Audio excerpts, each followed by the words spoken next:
بسم اللہ الرحمن الرحیم۔ بسم اللہ الرحمن الرحیم، الحمدللہ رب العالمین والصلاة والسلام علی رسولہ محمد وآلہ واصحابہ اجمعین، اما بعد۔ درس نمبر 19۔ آج کے سبق کا عنوان ہے خطبہ تلویح،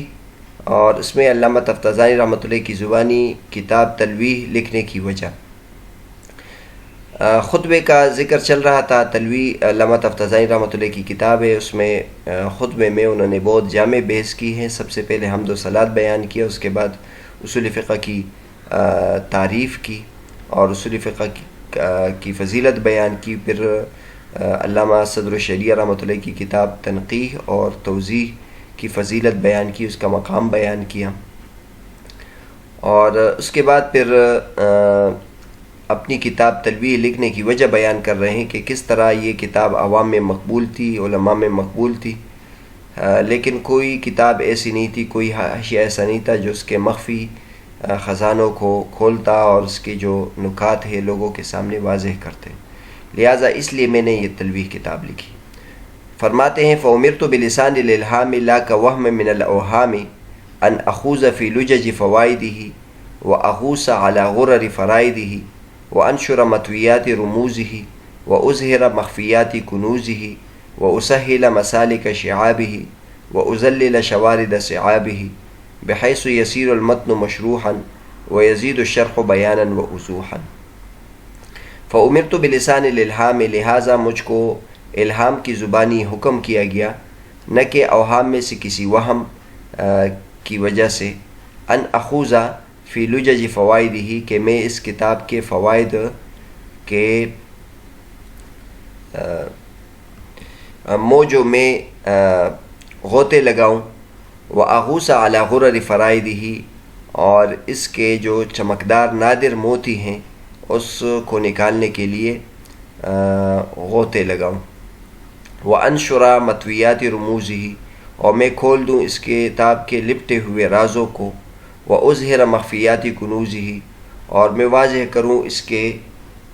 پوشیدہ خزانوں کو، وَأُسَهِّلَ مَسَالِكَ شِعَابِهِ، اور میں آسان کروں اس کے دشوار گزار راستوں کو، اور وَأُذَلِّلَ شَوَارِدَ صِعَابِهِ، اور میں تابع کر دوں، آسان کروں اس کتاب کے مشکل مضامین کے باغے ہوئے جانوروں کو، بحیث یصیر المتن مشروحاً، اس طور پر کہ متن کی بھی شرح ہو جائے اور شرح بھی مزید واضح ہو جائے۔ اس عبارت میں علامہ تفتازانی رحمۃ اللہ فرماتے ہیں کہ چونکہ کتاب توضیح یہ اس کی ضرورت تھی لوگوں کو، تاکہ اس کے جو مضامین ہے لوگوں کے سامنے واضح ہو جائے اور اس کے جو چھپے ہوئے نکات ہیں وہ لوگوں کے سامنے واضح ہو جائے، تو الہام کی زبانی یعنی اللہ تبارک و تعالی میرے دل میں ڈالا کہ میں اس کو واضح کر دوں، اور اس کے جو فوائد ہیں اس کے موجوں میں غوطہ زن ہو جاؤں، اور اس کے جو نادر موتی ہیں وہ لوگوں کو نکال کے دکھاؤں، اور اس کے جو پوشیدہ لپٹے ہوئے اشارات ہیں وہ کھول کر بتاؤں، اور اس کے جو خزانے ہیں وہ لوگوں کے سامنے واضح کر دوں، اور اس کے جو وہ مضامین ہیں جو بہت مشکل ہے وہ آسان کر دوں، اور اس کے وہ جو مضامین ہیں جو لوگوں کی گرفت میں نہیں آتے وہ بھی تابع کر دوں اور آسان کر دوں۔ متن کی بھی شرح ہو جائے یعنی تنقیح کی، اور ساتھ ساتھ توضیح کی بھی یعنی جو اس کی شرح ہے اس کی بھی مزید وضاحت ہو جائے۔ اس میں جو مشکل الفاظ استعمال کیے ہیں وہ دیکھ لیں۔ اگر ہم ایک الہام کا لفظ استعمال ہوا ہے، الہام کہتے ہیں ایقاع شیء فی القلب یطمئن لہ الصدر یخص اللہ بہ بعض اصفیائہ، الہام کہتے ہیں کہ دل میں ایسی چیز ڈالنا جس کے ذریعے سے دل مطمئن ہو جائے، اور یہ اس قسم کی چیزیں اللہ تبارک و تعالی اپنے بعض خاص بندوں کے دلوں میں ڈالتے ہیں۔ تو الہام کہتے ہیں دل میں کسی نیک چیز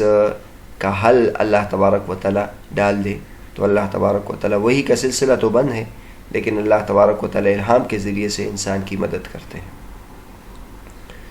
دوسرا لفظ استعمال ہوا ہے وہم، وہم کہتے ہیں ما یقع فی الذہن من الخاطر، ذہن میں جو اوہام آتے ہیں، خیالات آتے ہیں، اس کو وہم کہتے ہیں۔ ان اخوض فی لجج فوائدہ، خوض کا لفظ آیا ہے، خوض کہتے ہیں دخول فی البحر، سمندر میں داخل ہونے کو، اور لجج کا لفظ آیا تو لجتن کی جمع ہے، لجت کہتے ہیں معظم الماء کو، پانی کے ایک بڑے حصے کو، اور تردد امواجہ ولا تلاطمھا، موجوں کا آپس میں ٹکرانا اور آپس میں تلاطم۔ وَأَنْ أَغُوصَ عَلَى غُرَرِ فَرَائِدِهِ، اور اس کے چمکدار موتیوں پر میں غوطہ ہو جاؤں۔ غوث کہتے ہیں نزل تحتہ، پانی کے نیچے اترنا، وما يستخرج من الأحجار الكریمہ، اور جو قیمتی پتھر نکالے جاتے ہیں اس کو غوث کہتے ہیں۔ غرر کہتے ہیں، غرت ان کی جمع ہے، یہ چہرے میں اور پیشانی میں سفیدی کو کہتے ہیں، لیکن بعد میں صرف خوبصورت چیز کو بھی غرر کہتے ہیں۔ وہ انشر متویات رموزی، انشر کا معنی کھولنا، اور متویات کہتے ہیں لپٹے ہوئے مضامین کو، ملفوفات کے معنی میں ہے، اور اصل میں کپڑے کے لیے استعمال ہوتا ہے جو کپڑا جو لپٹا ہوا ہو۔ اور رموز کہتے ہیں رمز کے معنی میں ہے، ایما اور اشارے کو کہتے ہیں۔ فرائد فریدتن کی جمع ہے، نادر موتی کو کہتے ہیں۔ وَأُظْهِرَ مخفیاتی کنوزی، اور واضح کروں اس کے چھپے ہوئے خزانوں کو، تو الکنوز المخفیہ یہ موصوف صفت کی موصوف کی طرف اضافت ہے۔ کنز کہتے ہیں المال المدفون تحت الارض، وہ مال جو زمین کے نیچے دفن کیا گیا ہو، اس کو کہتے ہیں کنز۔ اور وہ سہل مسالک شعابی، سہل یسہل تحصیلاً، آسان کرنا، مسالک مسلک کی جمع ہے، راستے کو کہتے ہیں شعاب، یہ دشوار گزار راستے کو کہتے ہیں۔ طریق فی الجبل، جو پہاڑ میں جو راستہ ہوتا ہے جو مشکل ہوتا ہے اس کو کہتے ہیں۔ وَأُزَلِّلَ شَوَارِدَ صِعَابِهِ، ذلل یذلل تذلیلا، یہ تابع کرنا اور عاجز کرنا اور نیچے کرنا اور آسان کرنے کے معنی میں ہے۔ سہلا اور تغلب علیہ، کسی چیز پر غلبہ اور قدرت حاصل کرنا اور کسی چیز کو آسان کرنا۔ شوارد یہ شاردتن کی جمع ہے، الدابۃ شاردہ، یہ الطائحہ والحارب من مالکہا، اس جانور کو کہتے ہیں جو اپنے مالک سے بھاگ گیا ہو اور جو گرفت میں نہیں آتا ہو۔ تو مصنف کہتے ہیں کہ میں اس کے وہ مضامین جو گرفت میں نہیں آتے ہیں میں اس کو آسان کروں گا، اس طور پر کہ متن کی بھی تشریح ہو جائے اور شرح مزید واضح ہو جائے۔ اس عبارت میں کئی استعارات مصنف نے استعمال کیے ہیں، علامہ تفتزانی رحمۃ اللہ علیہ نے، تو وہ استعارات بھی ہم ذکر کرتے ہیں۔ سب سے پہلے فَأُمِرْتُ بِلِسَانِ الْإِلْهَامِ، مجھ کو حکم کیا گیا الہام کی زبانی، تو الہام کی زبان تو نہیں ہوتی، تو اس کا مطلب الہام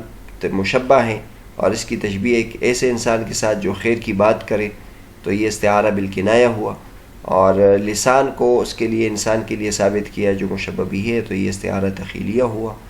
اور امر کو اس کے لیے استعمال کیا تو یہ مناسب استعارہ ترشیحیہ ہوا۔ ان اخوذ فی لجج فوائدہ،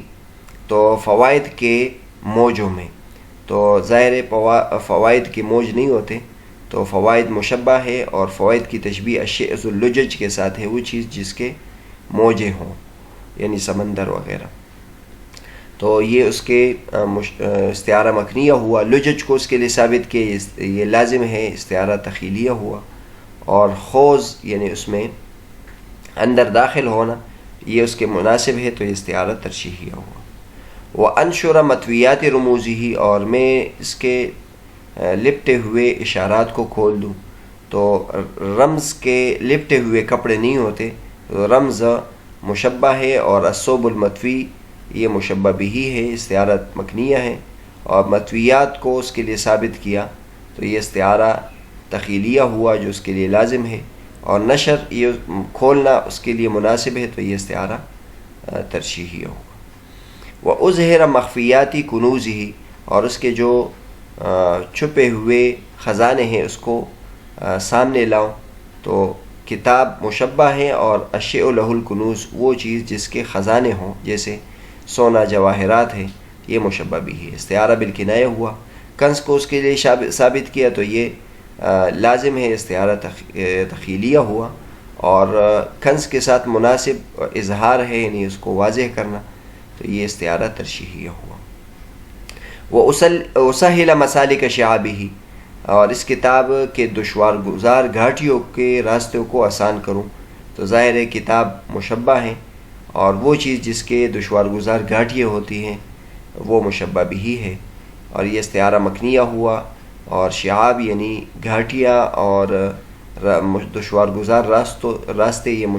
اس کے لیے لازم ہیں، تو یہ استعارہ تخیلیہ ہوا، اور تسہیل یعنی اس کو آسان کرنا یہ مناسب ہے، تو یہ استعارہ ترشیحیہ ہوا۔